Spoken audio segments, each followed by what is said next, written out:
materi berikutnya, yaitu CET. Oke, beliau akan sharing terkait pengalaman dinamika kampanye sebagai caleg perempuan pada pemilu 2019. Silakan, CET. Ya, Assalamualaikum warahmatullahi wabarakatuh. Selamat pagi, salam sejahtera buat kita semua. Terima kasih kepada KPU Kota Bogor, Bapak Samsudin. Ini menjadi satu kehormatan buat saya terundang dalam agenda untuk sharing satu pengalaman bagaimana perempuan itu berkiprah di panggung politik, khususnya adalah di Kota Bogor. Yang terhormat Ibu Wali Kota Bogor, Ibu Yane sebagai Ketua Penggerak PKK Kota Bogor. Inilah perempuan hebat Kota Bogor yang sudah berbuat nyata berbuat bagaimana menggeser ketimpangan dalam segi ekonomi dan menghadirkan perempuan itu bisa sejajar dengan kaum laki-laki, dan ini menjadi bukti bahwa seorang penggerak PKK Kota Bogor menjadi satu kesayangan rakyat Kota Bogor. Saya sekali lagi sangat bangga lah ya untuk bisa hadir di tengah-tengah diskusi hari ini. Kepada telis moderator, narasumber, Bu Hairunisa, dan semua penggerak PKK di kelurahan, kecamatan yang hadir dan bergabung di Zoom webinar hari ini. Semoga kita semua selalu sehat, panjang umur, tetap jaga kesehatan karena ini sangat penting untuk kita semua.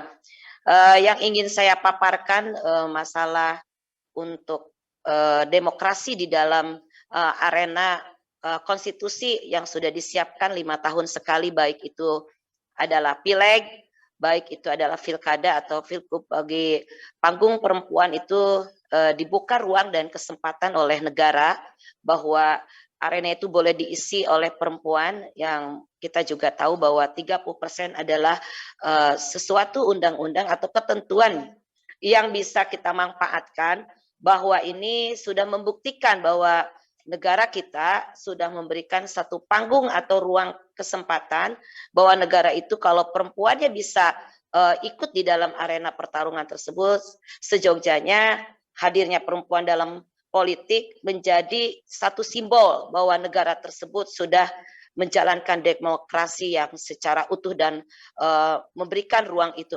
Maka tadi saya setuju dengan Ibu Hairunisa bahwa sesuatu perempuan yang seorang perempuan bisa ikut berpartisipasi di dalam ruang publik dengan mengambil satu tantangan untuk bisa masuk di dalam arena pileg.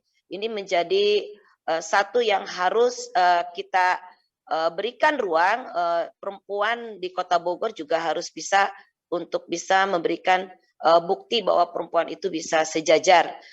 Kalau misalnya untuk mengalahi laki-laki sih sebenarnya kita memiliki kodrat-kodrat perempuan yang tidak dapat terbantahkan. Ketika pertarungan pileg dimulai, laki-laki itu lebih leluasa menggunakan waktunya. Sementara kaum perempuan atau caleg perempuan harus dulu seizin suami. Keuangan ketika memang tidak memiliki keuangan yang dihasilkan secara mandiri dan berdikari, pasti harus seizin suaminya. Nah, ini ruang waktu yang memang kurang menjadi satu keleluasaan bagi perempuan, karena tetap harus keterikatan tadi kembali pada kodrat perempuan, bagaimanapun harus memiliki izin terlebih dahulu dari suami. Nah, tantangan bagi perempuan petarung di dalam arena konstitusi tadi yang sudah disediakan oleh negara menjadi satu kendala ketika waktu caleg perempuan harusnya sudah harus bergerak untuk bisa meraih simpati oleh masyarakat, dari masyarakat, waktunya terbatas. Apakah itu setelah pada maghrib dia harus sudah ke rumah, sudah menunaikan kewajibannya, pagi juga harus menunaikan kewajibannya dulu.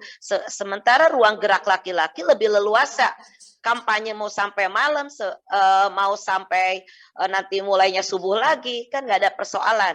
Nah, ini juga harus menjadi satu pengertian bahwa ruang publik untuk menuju legislatif ini diberikan kepada perempuan-perempuan yang memang berkeinginan menjadi politisi aktif di segala bidang.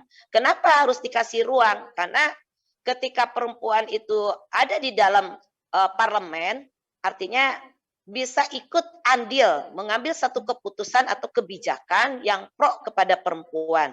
Karena menurut saya satu anggota dewan dari segi perempuan yang saya alami hari ini dengan 11 anggota dewan perempuan selalu berdiskusi bagaimana kita menghadirkan satu kesejahteraan khususnya adalah bagi kaum perempuan itu sendiri. Dan ini lebih banyak kalau kita 11 berarti ada sekitar 39 laki-laki, maka hadirnya seorang legislatif perempuan itu sebenarnya bisa memberikan dan paham mengerti apa yang dibutuhkan kaum perempuan itu sendiri. Contoh, sebenarnya cara berpikir untuk membeli bawang di pasar Bogor atau membeli satu bawang putih adanya di warung, sebenarnya itu juga termasuk politik. Strategi politik dagang dan selanjutnya menjadi strategi politik dalam ilmu ekonomi itu sudah terjadi sebenarnya. Perempuan itu sudah menjadi insan politik ketika menghitung berapa harga bawang putih di pasar dan berapa harga bawang putih di warung. Tetapi tidak disadari oleh si kaum perempuan tadi bahwa itu sudah menjadi hitungan politik sebenarnya. Nah, dalam hitungan praktek politiknya dengan analogi tadi bahwa perempuan itu sebenarnya dalam politik pun pasti lebih cerdas karena dalam hitungan ekonomi pun dia akan memilih mana yang lebih murah. Itu pun sudah termasuk dalam politik aktif sebenarnya, tetapi tidak disadari secara tidak langsung. Nah, bagi perempuan sebenarnya kita ini banyak sekali melahirkan pemimpin. Pasti semua pemimpin laki-laki itu lahir dari rahim perempuan. Nah, kita jangan minder dan tidak percaya diri bahwa seorang ibu pun, seorang perempuan pun bisa menjadi pemimpin di kemudian hari. Nah, bagaimana kita mau menjadi seorang pemimpin di kemudian hari dan setidaknya dalam politik dalam lingkup yang masih di wilayah Kota Bogor, bagaimana perempuan itu bisa terjun politik pasti ada target. Targetnya apa? Masuk dan bertarung menjadi satu kemenangan bagi perempuan itu bisa bersaing di wilayah politik berdapil dengan kaum laki-laki tadi. Nah, kalau wanita ini hari ini perempuan ini hanya 11, ya tadi saya jelaskan bahwa pertarungan di wilayah itu tidak mudah untuk mengantarkan perempuan ke legislatif kalau tidak memiliki investasi politik dalam kegiatan sosial. Nah, kalau laki-laki memang pemegang anggaran, kalau si caleg perempuannya memang hanya mengandalkan anggaran untuk bertarung itu, tidak semua politik menggunakan anggaran sih sebenarnya, tetapi bagaimanapun politik itu membutuhkan kos anggaran. Nah, kos politik ini juga bisa kita manfaatkan sebaik mungkin dan sehemat mungkin ketika memang kita ada perbuatan politik, perbuatan sosial yang kita berikan kepada masyarakat untuk merasakan manfaat kita, kehadiran kita pada saat masyarakat itu membutuhkan. Nah, saya sendiri sebagai seorang legislatif politisi dari PDI Perjuangan, ini menjadi satu tantangan ya bahwa tahun 2019 bahwa suara tertinggi, saya tidak menggunakan money politik, tidak menyebar amplop untuk menjadi satu kemenangan, karena ketika money politik itu terjadi, itu adalah pembelajaran politik bagi masyarakat yang tidak baik. Semua ukurannya kalau dilihat dari nominal, artinya si caleg tadi kalau terjadi pun akan menjadi tanda kutip bahwa suara itu sudah dibeli sama kita dan mereka melakukan transaksi jual beli, akhirnya caleg yang terpilih belum tentu bisa turun dan hadir kembali ke masyarakat karena transaksinya sudah dimulai.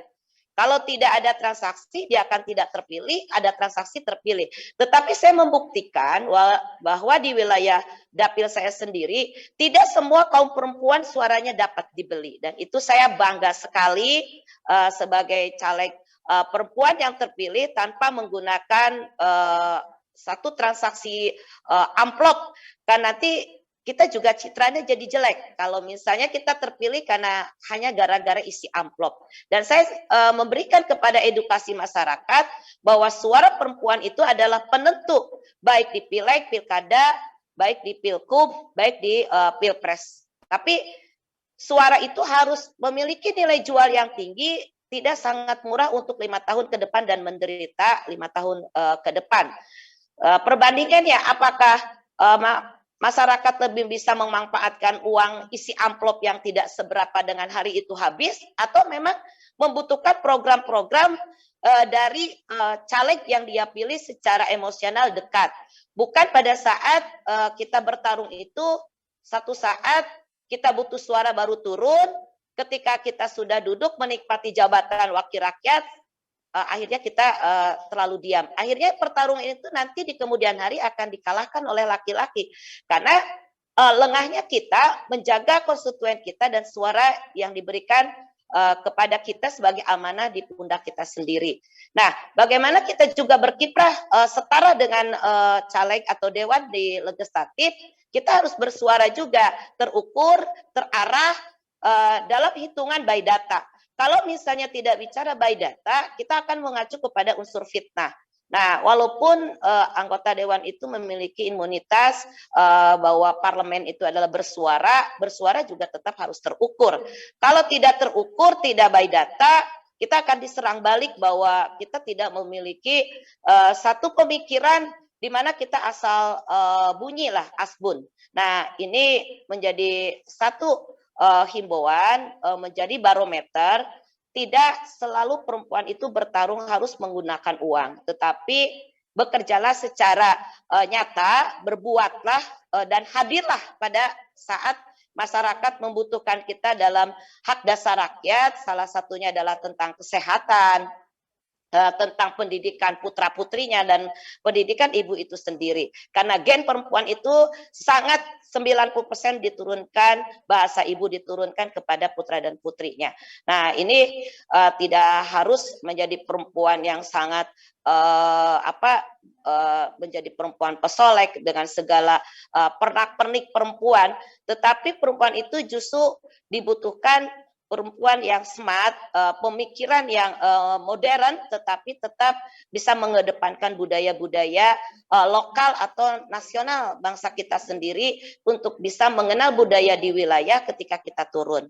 Itu saja yang bisa saya sampaikan, bahwa sekali lagi kalau perempuan untuk bisa maju di ruang publik, walaupun banyak tantangan, tapi kita harus percaya diri, optimis bahwa perempuan mampu menjadi pemimpin dan perempuan itu sendiri akan jauh lebih baik menjadi pemimpin dan panutan bagi rakyat, baik di Kota Bogor, baik di tingkat nasional. Dan saya sendiri sangat kagum dan bangga menjadi kader PDI Perjuangan karena ketua umumnya adalah perempuan, dan perempuan ketua umum itu juga pernah menjadi presiden. Dan hari ini ketua MPR-nya juga perempuan. Ini adalah bukti bahwa ruang politik di PDI Perjuangan dan partai lainnya memposisikan perempuan itu di tempat yang semestinya. Itu saja, terima kasih. Baik, luar biasa sekali atas pemaparannya Ceti. Jadi memang yang saat itu sebagai calon perempuan dapat memiliki kepercayaan dari masyarakat yang cukup tinggi, mengingat kuatnya budaya patriarki di masyarakat kita gitu. Dan strategi yang diutamakan salah satunya adalah modal sosial ya Ceti ya, dan melaksanakan pendidikan politik yang dilakukan dengan cukup luar biasa. Oke, baik, terima kasih Ceti atas pemaparannya. Pemaparan dari para narasumber itu luar biasa semua ya. Baik, sebelum masuk ke sesi tanya jawab, kami informasikan kembali bagi peserta yang belum mengisi absen, kami sudah sediakan di kolom chat dan